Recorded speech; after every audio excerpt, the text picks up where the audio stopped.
A windy night ahead. See how people in Anchorage get ready and try to keep their property from being damaged. Plus, the power companies may have a busy night and focus what they're doing to keep the lights on. And happening now, a little wind doesn't stop business as usual. We check in on a statewide plan to make streets safer for people without four wheels. You're watching KTUU, Channel 2, Anchorage, Alaska's news source. And now, the 5 o'clock report with Rebecca Paulson. Good evening. The winds started blowing early this morning and haven't stopped all day. Channel 2's Blake Essig tells us what people in Anchorage are doing to get ready for a windstorm expected to grow in strength. Blake. Rebecca, I'm on the hillside right now, and as you can take a look around, it's pretty windy, and that's expected to continue throughout the night. And because of that, people spent most of the day preparing.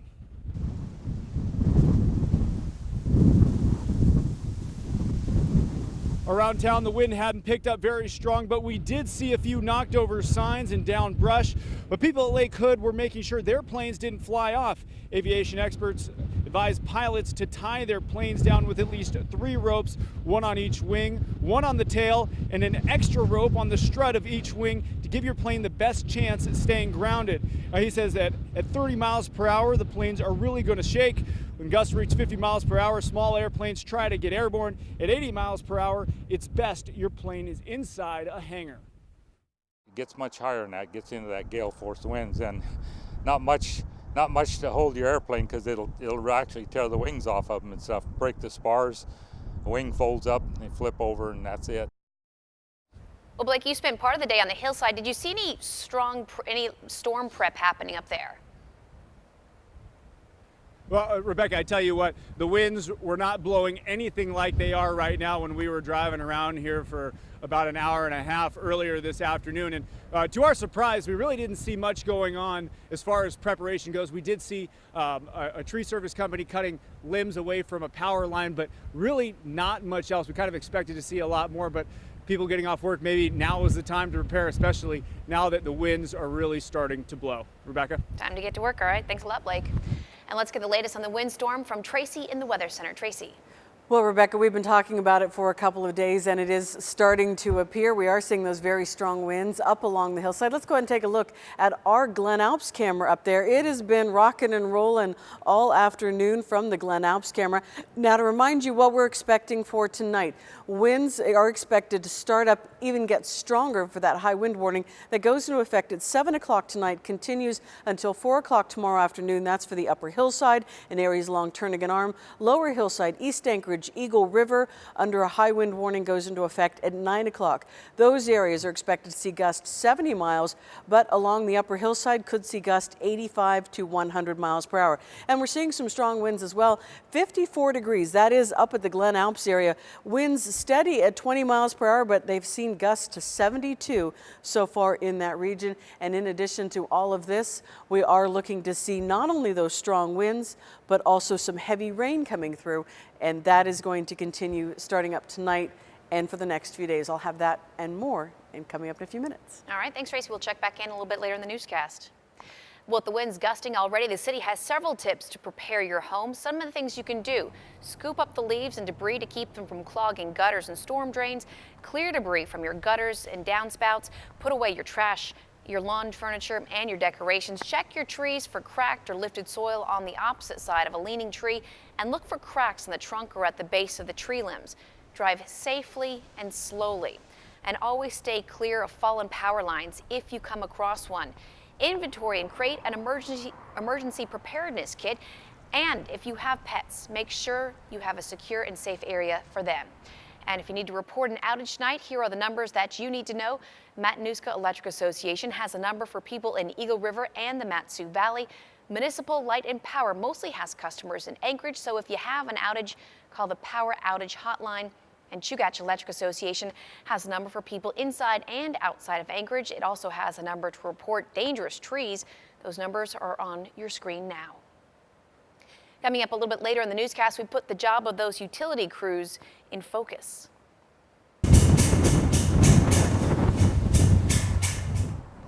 It's a job that usually goes unnoticed until you wake up in the dark with no idea of what time it is. South Central's power companies are getting ready. We'll tell you how. And on our website, you can read 10 things to do to prepare for tonight's windstorm.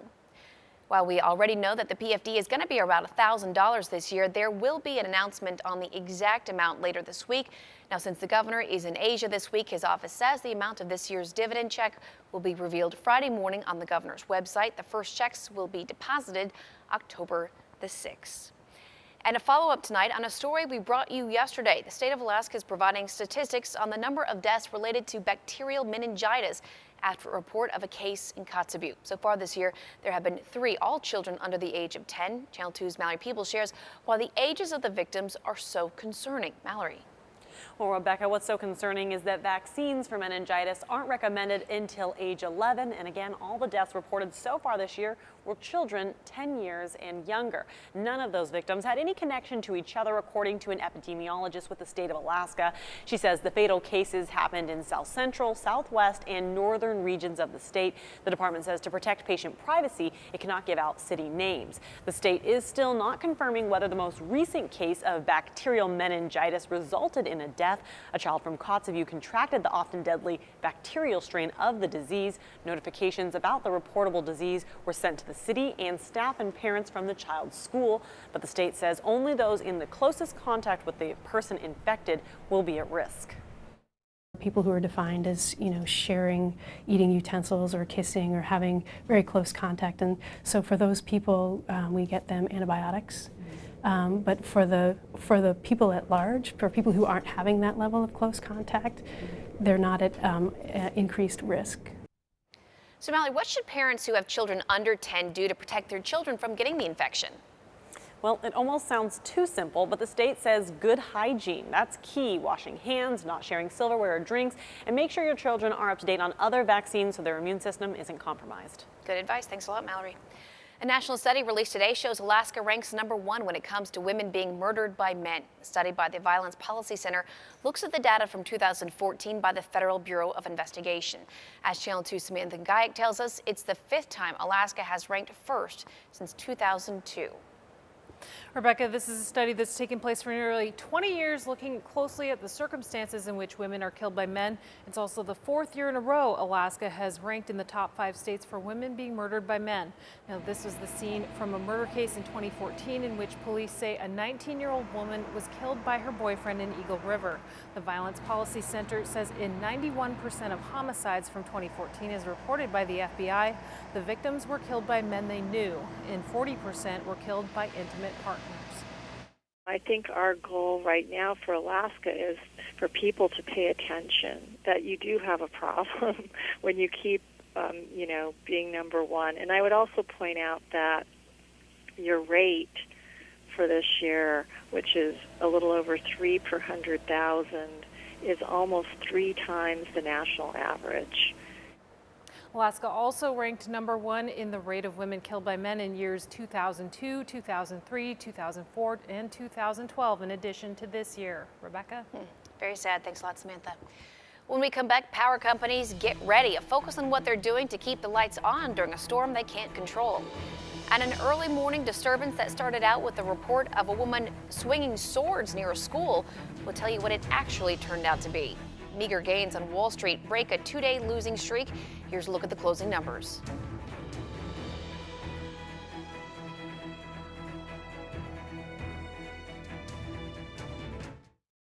You're watching Channel 2 News, the 5 o'clock report with Rebecca Paulscher. There's going to be a lot of people working overtime tonight as that windstorm gets stronger. The power companies in town say they are ready for whatever happens. In focus tonight, see how they spent their day. Spend an hour. We're ready. Just a few minutes, really. And you can feel it building up. That's our camera, trying to get a steady shot in what is turning into a big windstorm. And our job is to keep the lights on. Power companies say they have people on standby in case the lights go out tonight. We're going to be ready and have notified our people that we'd like some folks to stay late. And as I said, the crews are ready to go for whatever happens. See those lines? That's the wind. This is a supervisory control system. Chugach Electric says extra people will work in dispatch and customer service this evening in case customers need to repair outages. ML&P has maintenance crews on standby and has been cutting down what could be problem tree branches. We always plan for the worst, and so we'll be ready. Ready to keep the lights on. We do this for a living, and we've got really great crews. As the wind blows into town.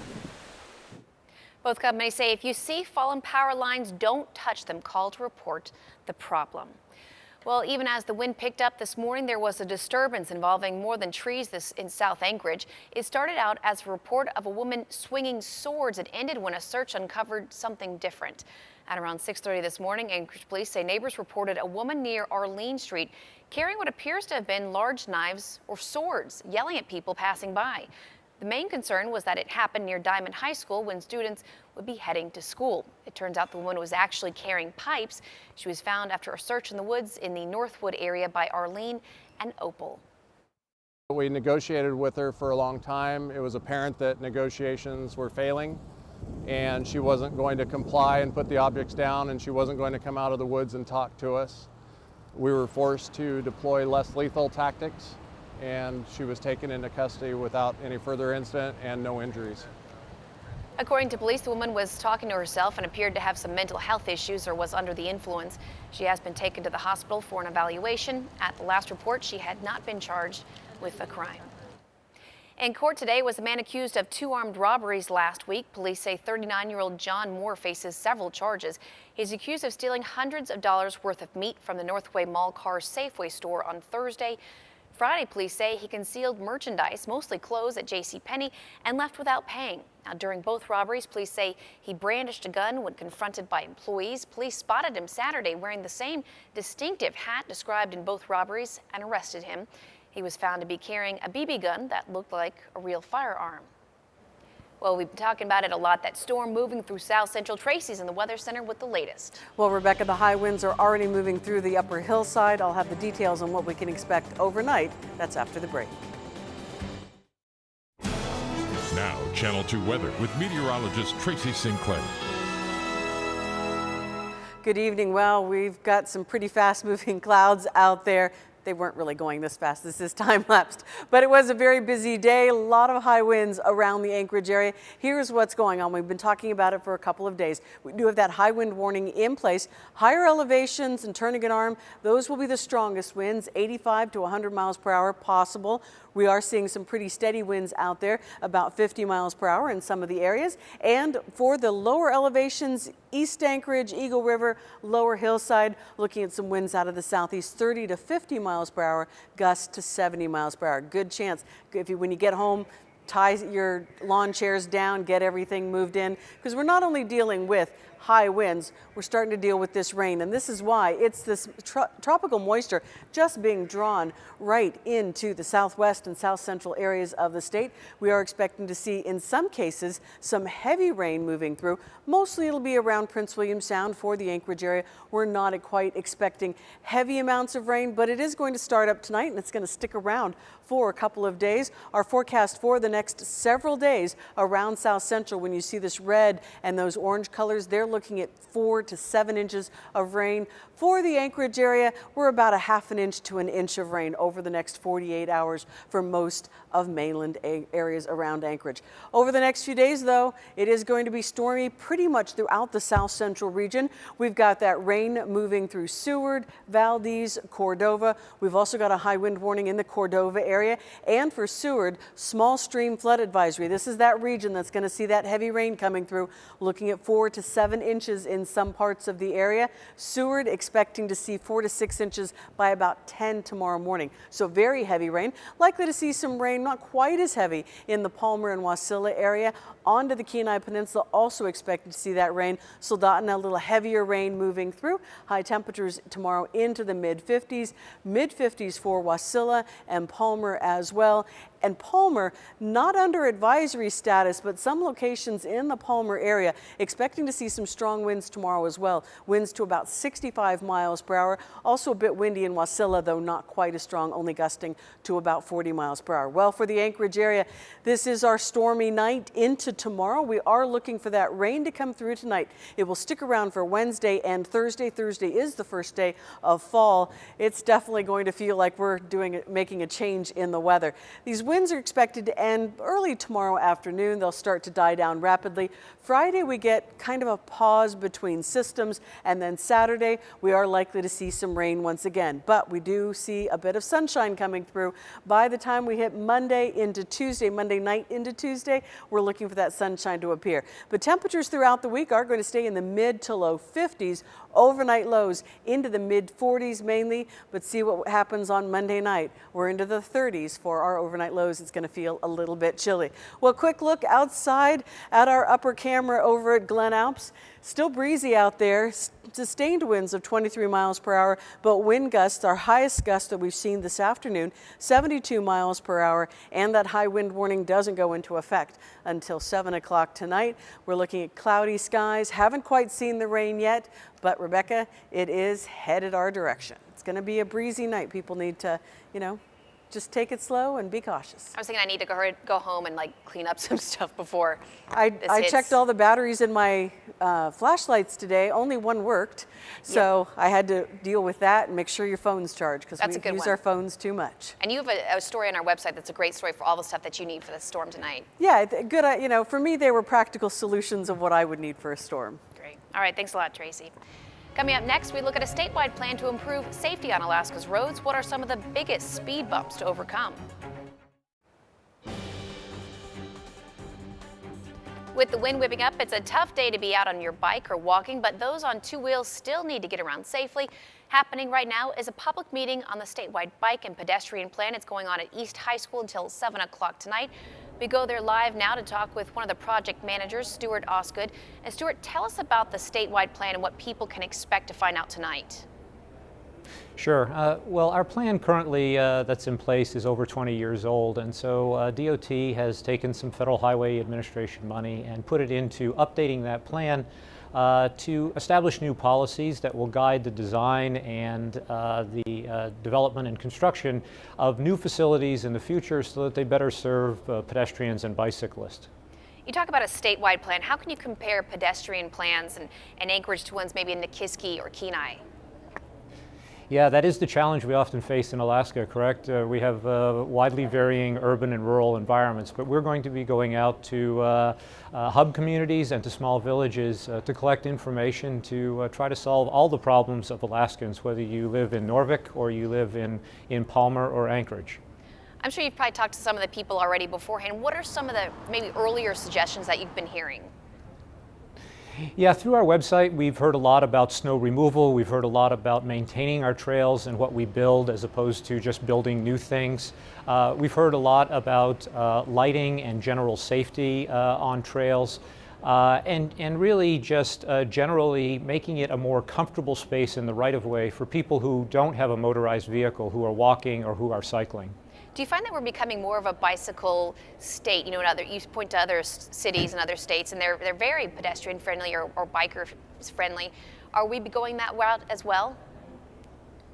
Yeah, I think we are. There's a movement across the planet, I think, for active transportation, both for the health benefits and then for the cost effectiveness of being able to move around in our communities. So people see it as a way to be out in nature, to be healthy, and to get exercise and really get out of their automobile. So what happens next after you get all the information from tonight? When is the plan going to be finished? Yeah, it's about an 18-month process. We will have our public meetings in the first surge will be held across the state.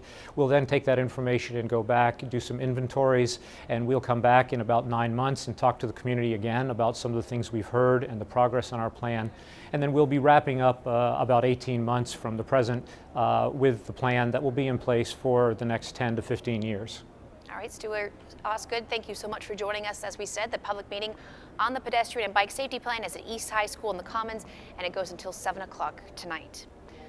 Other news from DOT, this one for drivers. The department says it's done with major pothole repairs on the Glen Highway. That work included closing multiple lanes for the last few weeks.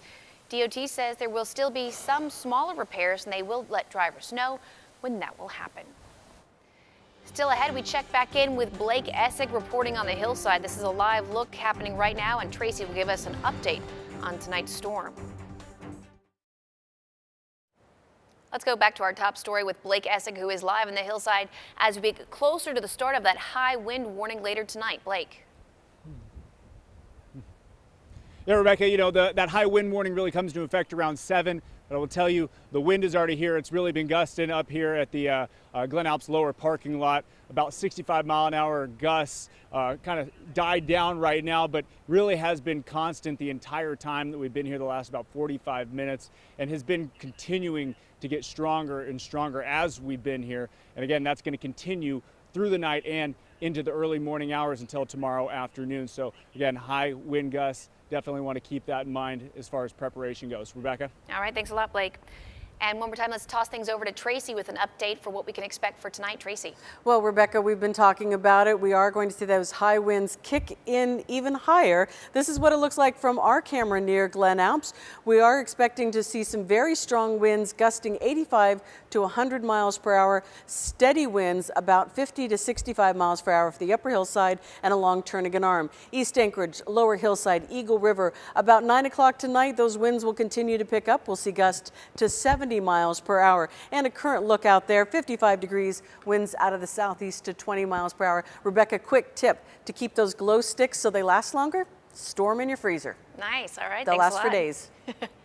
All right. Coming up tonight, we'll have more from the scare in Kotzebue from a bacterial meningitis story. And of course, thanks for joining us on the 5 o'clock report. NBC Nightly News starts in just a moment. We leave you tonight with a live look at Midtown. We'll see you back here at 6 for the News Hour. Have a great night.